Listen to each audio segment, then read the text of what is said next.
Buenas tardes, hermanos en Cristo Jesús, amigos y amigas. Hoy, por la infinita misericordia de Dios nuestro Señor Jesucristo, puedo continuar predicando el Evangelio con el tema el afán del hombre de llegar al cielo. Y lo voy a iniciar como de costumbre lo hago con la oración que nos enseñó Dios nuestro Señor Jesucristo. Amén. Padre nuestro que estás en los cielos, santificado sea tu nombre. Venga a nosotros tu reino, hágase tu voluntad como en los cielos, así también en la tierra. El pan nuestro de cada día, dámoslo hoy, perdona nuestras deudas, así como nosotros perdonamos a nuestros deudores, y no nos metas en tentación, mas líbranos del mal, porque tuyo es el reino, el poder y la gloria por los siglos de los siglos. Amén. Bendito el Señor. Igualmente, hermanos míos, voy a entonar una alabanza que se llama Alabaré. Y dice: alabaré, alabaré, alabaré, alabaré. Alabaré a mi Señor. Alabaré, alabaré, alabaré, alabaré. Alabaré a mi Señor. Juan dio el número de los elegidos y todos alababan al Señor. Unos cantaban, otros oraban, pero todos alababan al Señor. Alabaré, alabaré, alabaré, alabaré. Alabaré a mi Señor. Alabaré, alabaré, alabaré, alabaré. Alabaré a mi Señor. Alabarán a Jehová todos los reyes de la tierra, porque han oído los dichos de su boca y cantarán por los caminos de Jehová. Porque la gloria de Jehová es grande, porque Jehová es perfecto en sus caminos, porque Jehová atiende al humilde, porque Jehová es quien nos tiene vivos. Alabarán a Jehová todos los reyes de la tierra, porque han oído los dichos de su boca y cantarán por los caminos de Jehová. Porque la gloria de Jehová es grande, porque Jehová es perfecto en sus caminos, porque Jehová atiende al humilde, porque Jehová es quien nos tiene vivos. Alabaré, alabaré, alabaré, alabaré. Alabaré a mi Señor. Alabaré, alabaré, alabaré, alabaré. Alabaré a mi Señor. Amén. Pido a Dios nuestro Señor Jesucristo que su presencia y sus bendiciones estén aquí con nosotros y también sobre nosotros, porque sabemos que la palabra de Dios se cumple, y tal como Él lo dice en Mateo 18:20, porque donde están 2 o 3 congregados en mi nombre, allí estoy yo en medio de ellos. Por eso digamos siempre que nos congregamos, que estamos reunidos en el santo y poderoso nombre de Jesucristo, para que Dios, nuestro Señor Jesucristo, esté aquí en medio de nosotros. Como siempre, les pido el favor de tener la Biblia a su alcance para poder verificar las escrituras indicadas en la prédica y comprender el contenido de su mensaje, porque estas prédicas Siempre las hago con la Biblia en la mano y no con imaginaciones mías. Hermanos en Cristo Jesús, amigos y amigas, hoy en la mañana me encontré en Facebook una frase de Mark Twain que dice: la verdad no tiene defensa contra un idiota decidido a creer una mentira. Oigan bien, la verdad no tiene defensa contra un idiota decidido a creer una mentira. Y le encontré mucha razón, porque hay muchas personas en el mundo a las que uno les está diciendo que una imagen de madera tallada o una estatua de yeso esculpida por la mano de los hombres no sirve para nada. Pero los idiotas están decididos a creer que sí pueden hacer algo por ellos, que esas estatuas sí pueden hacer algo por ellos, y de ahí no hay quien los saque. Porque Satanás los tiene presos espiritualmente en su red del engaño. Hermanos en Cristo Jesús, amigos y amigas, buenas tardes. El predicador no es el que te dice lo que tú quieres oír, sino el que te predica la Biblia tal y como está en las Sagradas Escrituras, así te duela. Bendito el Señor. Entonces, mirando en el aspecto espiritual, ¿cuáles son las telarañas que tiende Satanás? Son muchas, miles. Pero entre ellas estamos hablando de un engaño que al hombre le parece una realidad, algo cierto, como es que vamos a conquistar el espacio. El hombre viaja a la luna y puede llegar a Marte, pero la conquista del espacio es una quimera, es una ilusión, en mi sentir. Por eso voy a continuar la prédica iniciada en la semana pasada acerca del afán del hombre de llegar al cielo. En la pasada oportunidad mencioné la posibilidad de que el hombre científico logre enviar naves tripuladas que aterricen en el planeta Marte, o sea, el planeta rojo. Pues bien, Dios nos dio a todos los hombres la capacidad de razonamiento, entendimiento, conocimiento, y a algunos les concedió sabiduría, que en mi criterio la sabiduría es la máxima expresión del saber. Además, nos dio a todos nosotros el libre albedrío, es decir, la potestad de decir qué camino escoger entre el bien y el mal, de tal manera que cada uno de nosotros puede utilizar lo que Dios le ha dado conforme a su real saber y entender. En el campo de la ciencia, como ocurre en todas las áreas del conocimiento, hay quienes creen en Dios y hay quienes no creen en Dios, ya que esto es una decisión de carácter personal e intransferible. Pues bien, uno de ellos, el matemático y alquimista Isaac Newton, considerado uno de los mayores matemáticos de la historia, conocido por la ley de la gravedad, se dedicó luego de una búsqueda incansable en la Biblia, la manera de calcular con base en sus estudios y conocimientos la posible fecha del fin del mundo, y dijo que tal hecho extintivo de la humanidad ocurriría en el año 2060, en el 2060. Albert Einstein, al cumplir 75 años de edad, se declaró una persona no creyente, profundamente religioso.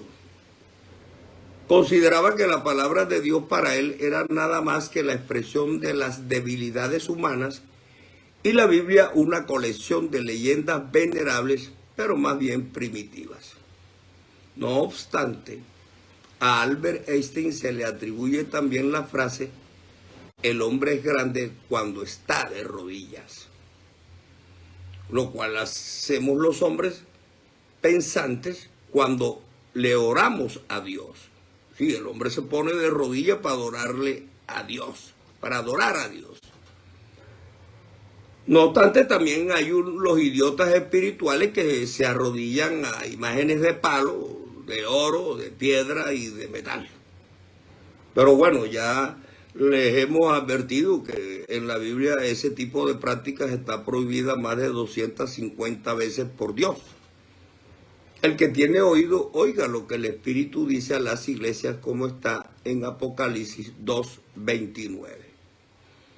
Pues bien, Albert Einstein es el autor de la teoría de la relatividad especial, publicada en 1905, que trata de la física del movimiento de los cuerpos en ausencia de fuerzas gravitatorias. Es decir, cuando no hay gravedad, cómo es el movimiento de los cuerpos, en el que se hacían compatibles las ecuaciones de Maxwell del electromagnetismo con una reformulación de las leyes del movimiento. Estos son temas que para mí son difíciles de explicar porque yo no soy físico ni matemático, ni astrónomo. Pero yo me pregunto, ¿es la ciencia el árbol que está en medio del paraíso, cuyo fruto Dios nos prohibió comer y tocar? Es decir, ¿es ese el árbol del bien y del mal señalado en el Génesis capítulo 3, versículos del 1 al 6? ¿Es ese el árbol del bien y del mal? La ciencia. Porque Dios nos dijo que no comiéramos del árbol que estaba en medio del paraíso y que ni siquiera lo tocáramos porque moriríamos. No obstante, sabemos que la serpiente antigua engañó a Eva y a Eva le pareció atractivo y delicioso el árbol, el fruto del árbol, y comió y le dio de comer a su marido Adán. No como nos enseñaron a nosotros que Adán se comió la manzana de Eva y ahí vino el pecado, porque ya Dios antes había dicho creced y multiplicaos, y el hombre solamente se puede multiplicar su especie con la relación sexual entre hombre y mujer. De ahí en fuera no hay procreación. Bueno, entonces ese árbol del bien y del mal que está descrito en la Biblia, capítulo 3, versículos del 1 al 6, la ciencia. Pienso que sí. Porque ese árbol cubre las dos características. La ciencia es buena por un lado, pero perjudicial por otro. Veámoslo. La ciencia nos brinda beneficios a la humanidad, lógico, y es cierto. En muchas áreas también, como en la salud, la medicina, la mecánica, el transporte, la educación, etc. Pero también nos ha causado y nos seguirá causando mucho daño. Como por ejemplo, la explosión de la bomba atómica en Hiroshima y Nagasaki el 6 y 9 de agosto de 1945. La explosión de reactores de la planta nuclear de Chernóbil aquel 26 de abril de 1986. El accidente en la central nuclear de Fukushima 1 el 11 de marzo de 2011. Tales accidentes del orden nuclear, así los gobiernos de los países responsables lo nieguen o traten de minimizar sus efectos, han contribuido a la contaminación del medio ambiente y de los océanos y perjudicado notoriamente a su paso la fauna y la flora del mundo. También tenemos la Primera y la Segunda Guerra Mundial, que dejaron alrededor de unos 110 millones de personas fallecidas en el mundo. Claro está que de ocurrir una tercera guerra mundial, que es lo más probable, porque siempre están las naciones en constante conflicto, se suspenden unos, pero se empiezan otros y se continúan otros.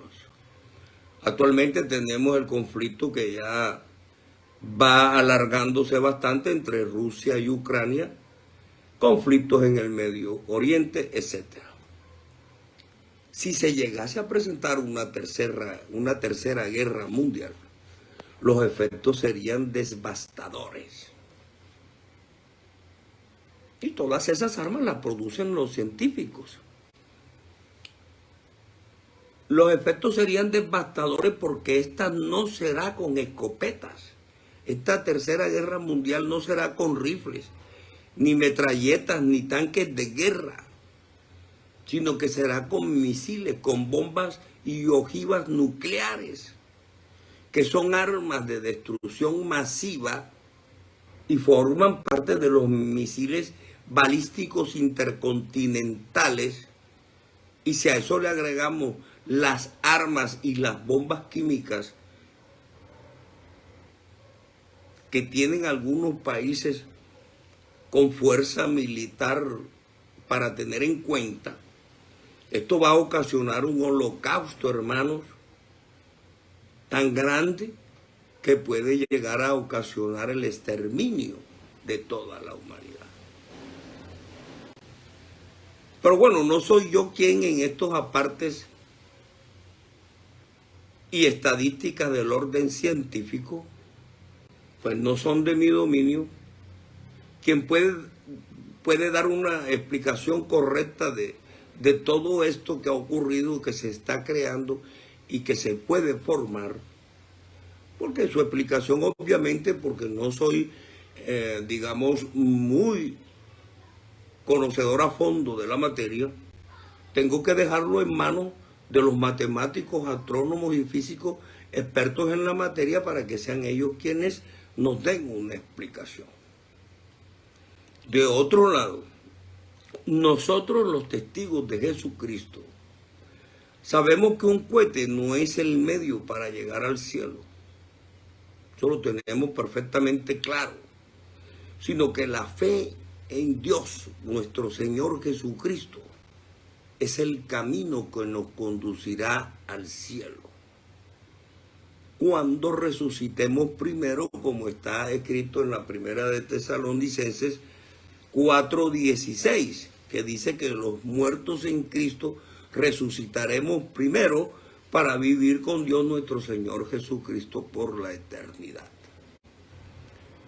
Entonces, continuando el tema que nos ocupa, es decir, el afán del hombre de llegar al cielo, me surgen de manera espontánea muchos interrogantes, entre los cuales están, por ejemplo, estos. ¿Cuántos cielos hay? ¿Cuántos cielos hay?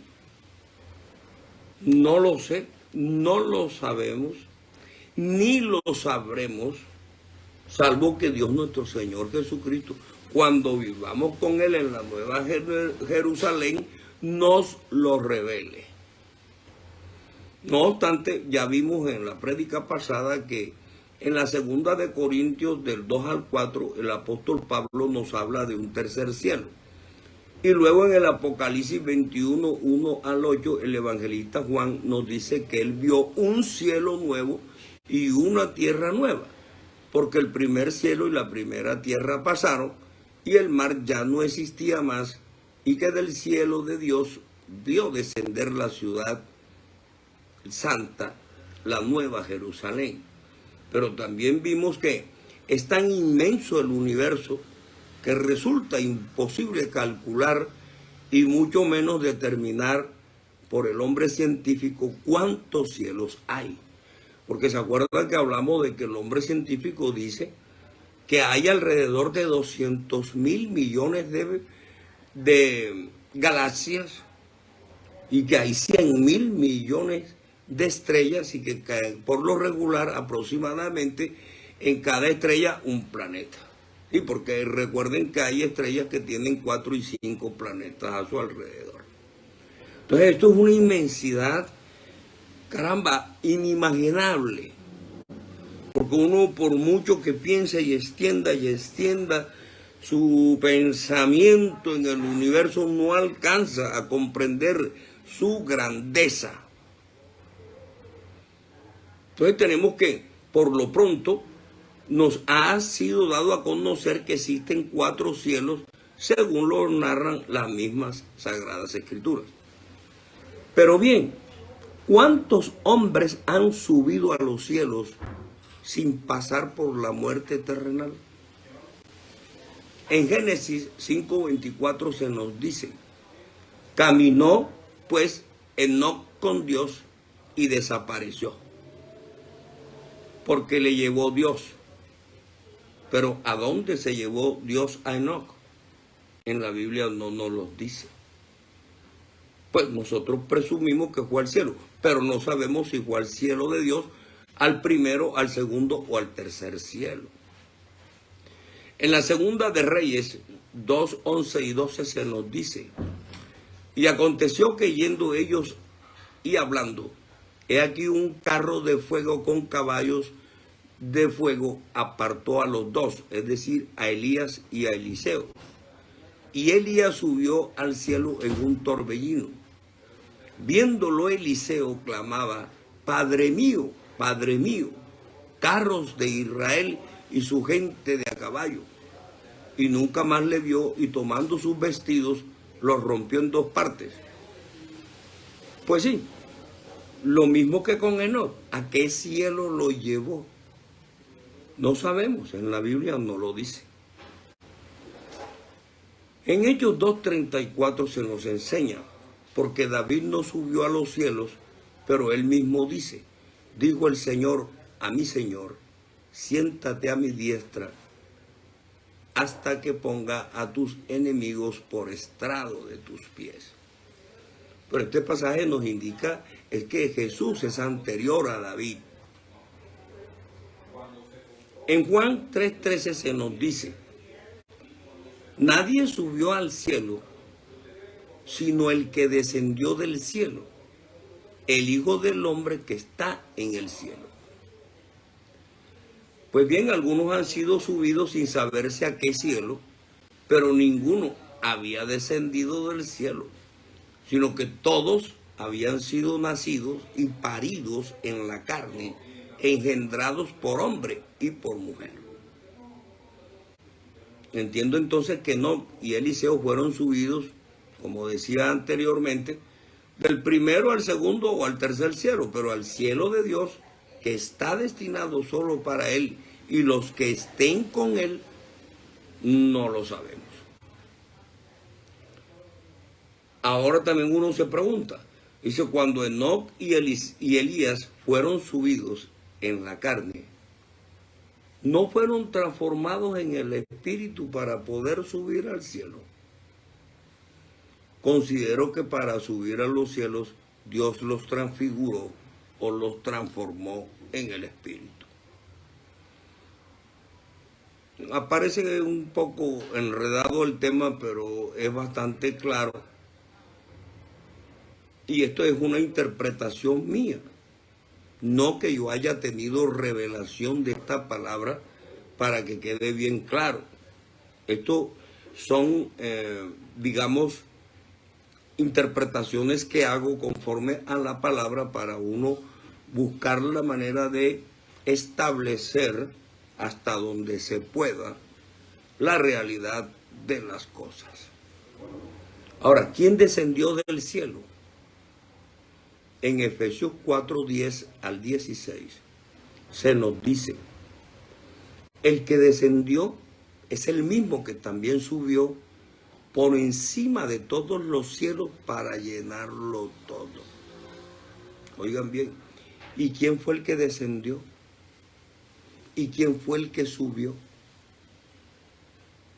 Dice, es el mismo que también subió por encima de todos los cielos para llenarlo todo, porque en él habita temporalmente toda la plenitud de la deidad. Claro, porque Jesucristo descendió, subió. ¿Por qué? Porque él era Dios. Porque en él habita toda la plenitud de la deidad. Y vosotros estáis completos en él, que es la cabeza de todo principado y potestad. Este es Jesucristo, hermanos y amigos. Él fue quien descendió, porque Cristo está en Isaías 9:6. Por eso se nos anunció que Él venía. En Isaías 9:6 se nos dice, porque un niño nos es nacido, hijo nos es dado, y el principado sobre su hombro, y será llamado su nombre admirable, consejero, Dios fuerte, Padre eterno, príncipe de paz. Y si ese niño que nos iba a nacer es porque venía a la tierra, un niño nos es nacido, ¿a dónde? Aquí en la tierra. ¿Y cómo se anuncia? A través de una profecía. Pero ¿y quién era? El Dios fuerte, el Padre eterno, el príncipe de paz, el consejero y el admirable. Pero si eso es así, entonces ¿quién vino? No podía venir ningún hombre común y corriente. El niño que nacería tenía condiciones divinas. Por eso se le llamaría Dios fuerte, Padre eterno. Y el único Dios fuerte y eterno es Dios. Entonces, esto es fácil entenderlo, porque ningún otro niño concebido por el Espíritu Santo descendió del cielo. Todos nosotros, los demás, hemos sido engendrados por hombre y mujer. Pero otro nacido del Espíritu Santo no lo hay. Ni vino al mundo con tantos títulos para hacer delante de todos nosotros tantos milagros y maravillas. Por eso debemos entender que Jesucristo es Dios. Es decir, Jesucristo es el Verbo hecho carne, tal y como está en Juan 1, versículo 14. Juan capítulo 1, versículo 14, amén. Y dice la Escritura, y Él mismo constituyó a unos apóstoles, a otros profetas, a otros evangelistas, a otros pastores y maestros, a fin de perfeccionar a los santos para la obra del ministerio, para la edificación del cuerpo de Cristo, hasta que todos lleguemos a la unidad de la fe y del conocimiento del Hijo de Dios, a un varón perfecto a la medida de la estatura de la plenitud de Cristo. Entonces, ¿quién fue el que constituyó apóstoles, profetas y evangelistas? ¿Quién fue? Pastores y maestros, ¿quién los constituyó? Jesucristo, hermano. Jesucristo fue quien eligió sus discípulos, sus apóstoles, y constituyó evangelistas y pastores. No fue ningún hombre. Como está escrito en Colosenses 2, del 8 al 10. Dice, plenitud de vida en Cristo. Mirad que nadie os engañe. Ojo con esto. Mira lo que te dice la palabra de Dios.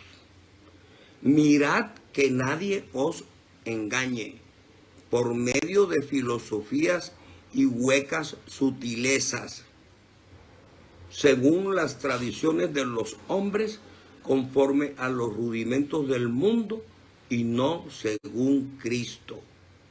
¿Por qué? ¿Por qué se nos dice esto? ¿Por qué? Porque nosotros sabemos que Jesucristo es el mismo ayer y hoy y por los siglos. Se nos sigue diciendo, no seáis llevados de allá para acá por doctrinas diversas y extrañas, porque buena cosa es afirmar el corazón en la gracia para obtener la salvación por medio de la fe en Jesucristo. Dice, porque buena cosa es afirmar el corazón en la gracia y no en los alimentos que nunca aprovecharon a los que se ocuparon de ellos. Dice en Hebreos 13, 18. Dice, para que ya no seamos niños fluctuantes, llevados por doquiera de todo viento de doctrina, por estratagema de hombres que para engañar emplean con astucia las artimañas del error. ¿Qué quiere decir esto? Que la mayoría anda de un lado para otro, creyéndole a lo que le dice el uno y a lo que le dice el otro, porque esas son las artimañas de Satanás, esa es la red de mentira del diablo, para engañar aún a los escogidos si le fuese posible. Ahorita lo vamos a ver. Y así como engañan con todo viento de doctrina al hombre, ¿quiénes son esos? Porque alguien o algunos se están ocupando de engañar a la humanidad. Aquí es donde aparecen los que engañan y desvían a los pueblos, como dice en Isaías 3:12. Los opresores de mi pueblo son muchachos y mujeres se enseñorean de él, del pueblo, se enseñorean. Dice, pueblo mío, los que te guían te engañan y tuercen el curso de tus caminos. Claro, porque vienen con diferentes doctrinas a la que nos enseñó Cristo y entonces están engañando y desviando al hombre de su camino.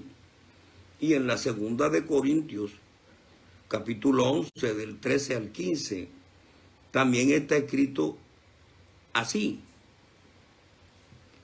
refiriéndose a estos que nos están engañando y que han engañado a la humanidad por siglos.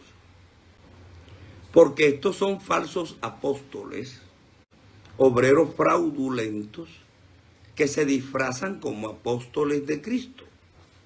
Y no es maravilla porque el mismo Satanás se disfraza como ángel de luz. Así que no es extraño si también sus ministros se disfrazan como ministros de justicia, cuyo fin será conforme a sus obras. ¿Qué hacen ellos? Ellos son obreros fraudulentos que aparentemente son ministros de Jesús, pero no, están disfrazados. ¿Por qué? Porque están enseñando doctrinas y religiones que no contienen la verdad expresada en las Sagradas Escrituras, y lo que han hecho es tergiversarlas. Lo que han hecho es desviar a la humanidad de la fe en Dios, enseñándole doctrinas vanas y huecas. Ahora, estas advertencias nos las dijo Dios, eso. No te dejes engañar, no cojas de un lado para otro, como la hoja seca, que el viento la lleva para allá y para acá. Estas advertencias nos las hizo Dios precisamente para que nosotros no cayéramos en la trampa espiritual de Satanás. Pero como muchos no quieren leer la Biblia, como me ocurría a mí antes, ya estando adulto, yo no quería leer la Biblia hasta que la leí. Entonces, hasta el momento en que tú empiezas a leer la Biblia y Dios te da revelación, te da conocimiento y entendimiento, hasta ahí somos presas de Satanás y ya no caemos en la trampa de Satanás de tenernos enredados de un lado para el otro, en creyendo lo que dice el uno y lo que dice el otro, en creyendo doctrinas huecas y falsas. El que tiene oído, oiga lo que el Espíritu dice a las iglesias. El que venciere no sufrirá daño de la segunda muerte, como está escrito en Apocalipsis 2, versículo 11. Dice, no caigas en esas doctrinas huecas y ficticias y vanas, sino que, siguiendo la verdad en amor, crezcamos en todo en aquel que es la cabeza. Esto es Cristo. Cristo es la cabeza de la palabra de Dios. Es el predicador del reino de Dios.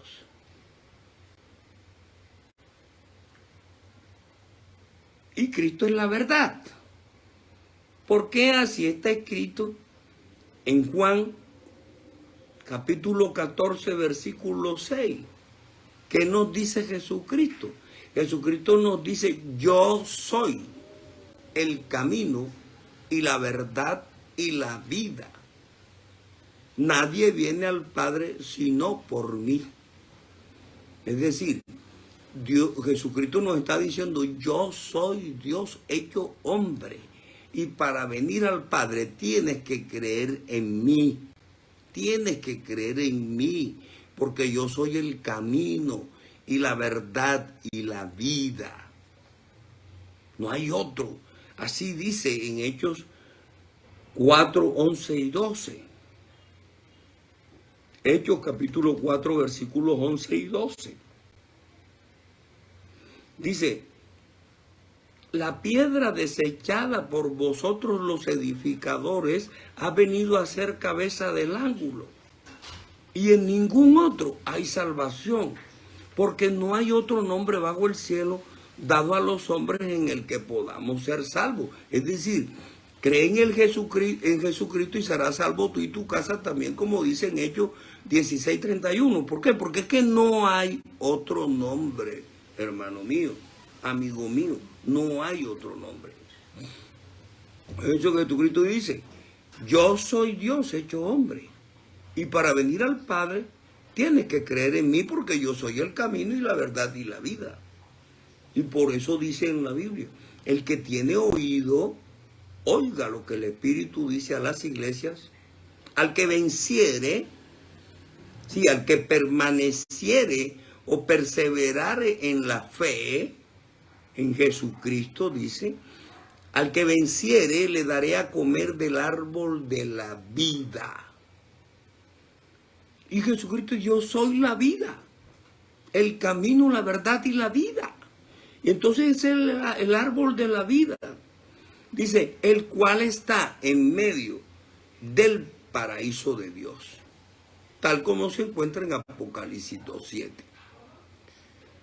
Dice, de quien todo el cuerpo, bien concertado y unido entre sí por todas las coyunturas que se ayudan mutuamente, según la actividad propia de cada miembro, recibe su crecimiento para ir edificándose en amor. Es decir, ya eso es cuando nos están hablando de que integrándonos todos uno a uno, el Evangelio de Cristo va creciendo, no solamente en nosotros, sino que también otros están siendo llamados y están siendo objeto de revelación de la palabra de Dios.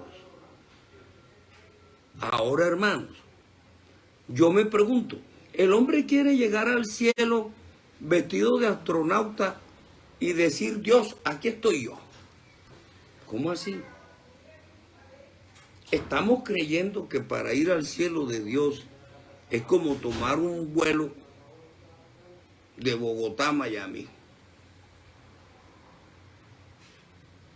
O que para demostrar que Dios no existe, basta con llegar a Marte. Lo estamos haciendo porque no vemos espiritualmente ni interpretamos la palabra de Dios en el espíritu, sino con los ojos de la carne. No tenemos visión espiritual para poder interpretar las Sagradas Escrituras. Acuérdese que aquí hemos hablado de eso. Sí, que el hombre normal no entiende las cosas que son de Dios porque han de ser discernidas espiritualmente. Y que la Biblia no fue escrita en ningún rincón ni es de interpretación privada. Esto es por revelación. Porque Jesucristo nos dice, nadie conoce al Padre sino el Hijo. Ni al Padre conoce ninguno, ni al Hijo conoce ninguno sino el Padre y todo aquel a quien el Hijo se lo quiera revelar. Esto es por revelación. Entonces, también me pregunto, ¿el vestido del hombre en el cielo será como los que se usan en la tierra? Definitivamente no considero que sea así, porque entiendo que nuestro vestido en el cielo será espiritual. Y nos veremos unos a otros en el espíritu, pero no nos podremos tocar porque ya no seremos materia. Seguiremos bebiendo y dándonos en casamiento después de resucitados, los que creemos que somos resucitados al final de los tiempos. Que ese nos dice en la palabra de Dios. En Mateo capítulo 22, versículos 23 al 33, se nos dice la pregunta sobre la resurrección. Aquel día vinieron a él los saduceos que dicen que no hay resurrección y le preguntaron, diciendo, Maestro, Moisés dijo, si alguno muriere sin hijos, su hermano se casará con su mujer y levantará descendencia a su hermano. Hubo pues entre nosotros 7 hermanos, el primero se casó y murió, y no teniendo descendencia dejó su mujer a su hermano. De la misma manera también el segundo y el tercero hasta el séptimo.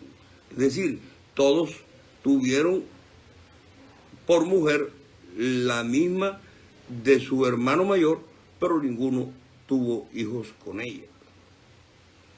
Y dice, y después de todos murió también la mujer. En la resurrección le preguntan, en la resurrección pues, ¿de cuál de los 7 será ella mujer, ya que todos la tuvieron? Entonces respondiendo Jesús les dijo, erráis. Dice, estás equivocado. Dice, erráis, ignorando las escrituras y el poder de Dios. Porque en la resurrección ni se casarán, ni se darán en casamiento, sino serán como los ángeles de Dios en el cielo. Con pureza, pienso yo, sin malicia, sin maldad, todos encaminados al amor y al bien.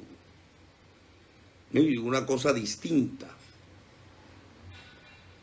Dice, pero respecto a la resurrección de los muertos, ¿no habéis leído lo que os fue dicho por Dios cuando dijo, yo soy el Dios de Abraham, el Dios de Isaac y el Dios de Jacob?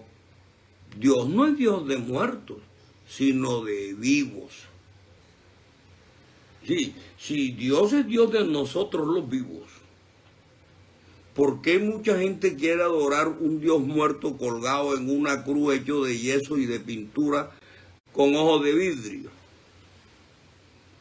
No tiene sentido. Dios nos está diciendo, yo soy el Dios de Abraham, el Dios de Isaac y el Dios de Jacob. Dios no es Dios de muertos, sino de vivos. Y si Él es Dios de vivos es porque Él es un Dios vivo. Y es cierto que Él fue crucificado, pero resucitó. Él no está colgado ni es una figura de yeso clavada en una cruz hecha por las manos del hombre. Dios mío, tenemos que quitarnos esa ceguera espiritual de los ojos. Entonces dice, oyendo esto la gente se admiraba de su doctrina. ¿Por qué? Porque Jesús les estaba enseñando la verdadera palabra de Dios. Pero claro, como Satanás tiene que contradecir todo lo que Dios hace y dice, él los combate haciéndole creer a las personas que esas imágenes talladas de yeso, de piedra, de oro, de metal, sirven para algo, y muchos idiotas se arrodillan ante esas estatuas y le piden milagros. Pero en el Salmo 115 y en otras partes nos dice que no sirven para nada, porque tienen ojos y no ven, tienen nariz y no huelen, tienen boca y no hablan, tienen oídos y no oyen, tienen manos y no palpan, y tienen pies y no andan. Es decir, no tienen vida. ¿Por qué? Porque no tienen espíritu dentro. Entonces, claro, esa serie de doctrinas cogen al hombre, que son doctrinas falsas, huecas y vanas, lo tienen al hombre distraído y lo cogen como hoja seca que van para donde las lleve el viento. Pero entonces nosotros no podemos pensar en el cielo como si estuviésemos en la tierra y que nosotros vamos a estar haciendo allá lo mismo que hacemos aquí. ¿Acaso en el cielo hay tiendas, hay supermercados, hay bancos, bares, farmacias, carros y fábricas, por decir algunas cosas. No, porque es que nos está diciendo Dios que la vida en el cielo será diferente como la de los ángeles, como la de los ángeles de Dios. Entonces, será en el espíritu, no en la carne. También hay otros interrogantes. Por ejemplo, ¿sabe acaso el hombre lo que le espera después de la muerte? Cualquier teoría en ese sentido es especulativa, porque ningún hombre lo sabe. Pero sí sabemos que miles de millones de seres humanos, desde el comienzo de la existencia, han partido desde la creación de la especie humana, han nacido, han crecido y se han muerto, y se han ido de este mundo, pero nosotros no sabemos dónde están. ¿Por qué? Porque sabemos que hay un espíritu y debe estar en cualquier parte, en donde Dios los tenga, sea en el primero, segundo, tercer o cuarto cielo, donde Dios quiera. Porque si el hombre nace, muere y deja su carne aquí y ya después de él no sigue más nada, entonces uno podría pensar que ¿qué sentido tiene la vida? Si se trata nomás de nacer, crecer, procrear y largarse o morirse y no existir más. O sea, ahí la vida pierde todo sentido.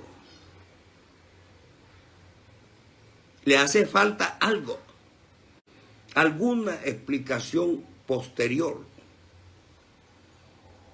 Porque en esta vida lo que vivimos es a punta de vanidad, como son las riquezas, el poder político.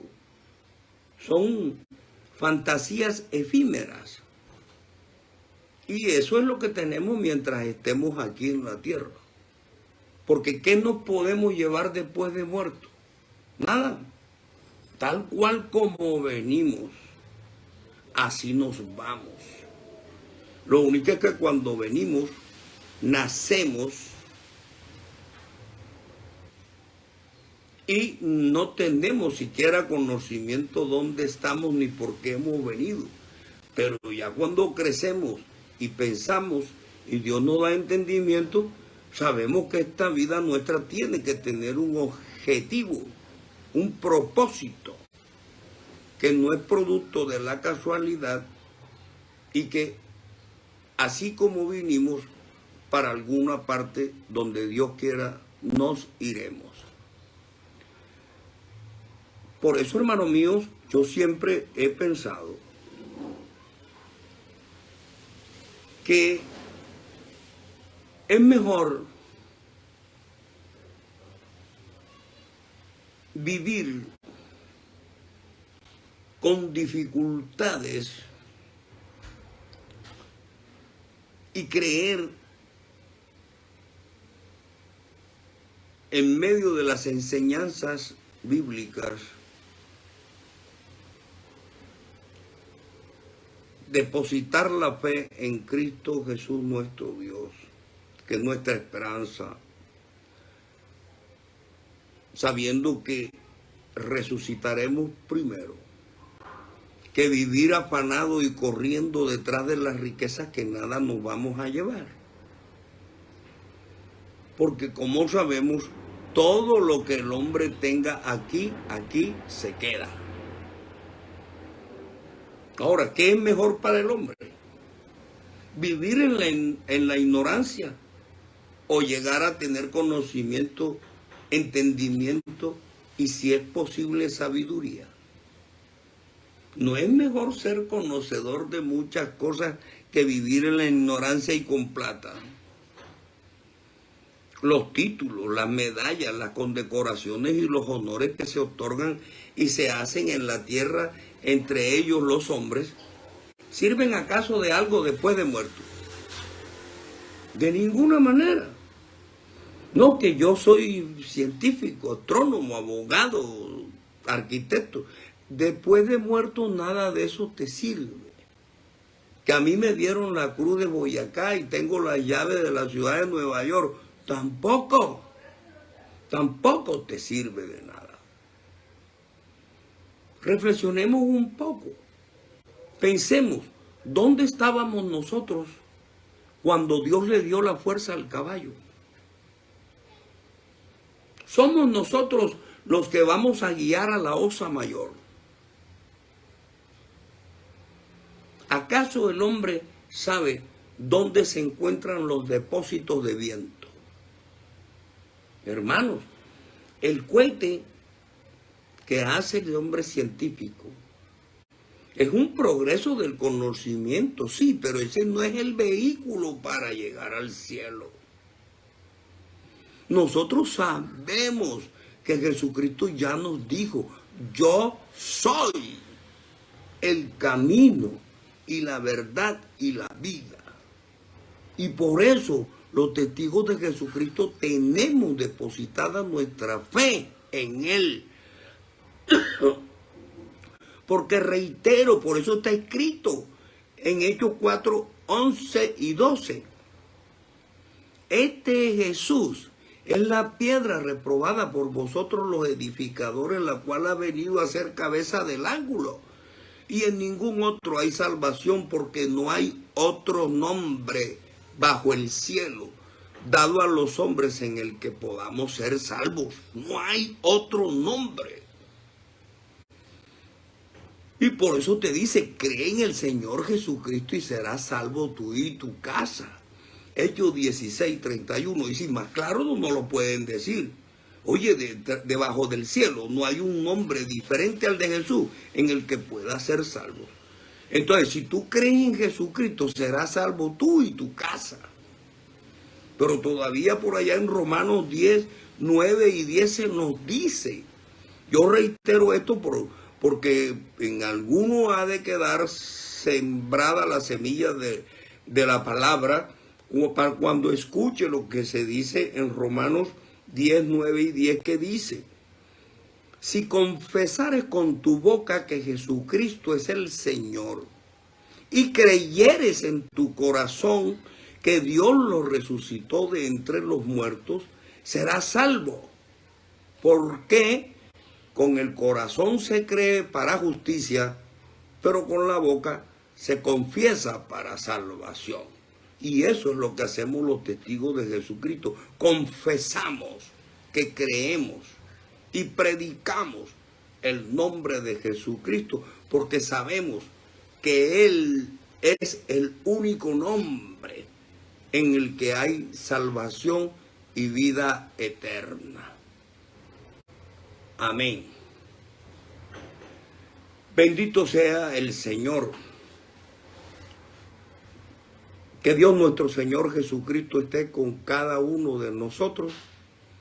Y si Dios nuestro Señor Jesucristo quiere, mañana a las 2 de la tarde por este mismo medio, continuaré predicando el Evangelio del Reino. A las 2 de la tarde. Que Dios nos bendiga a todos. Amén.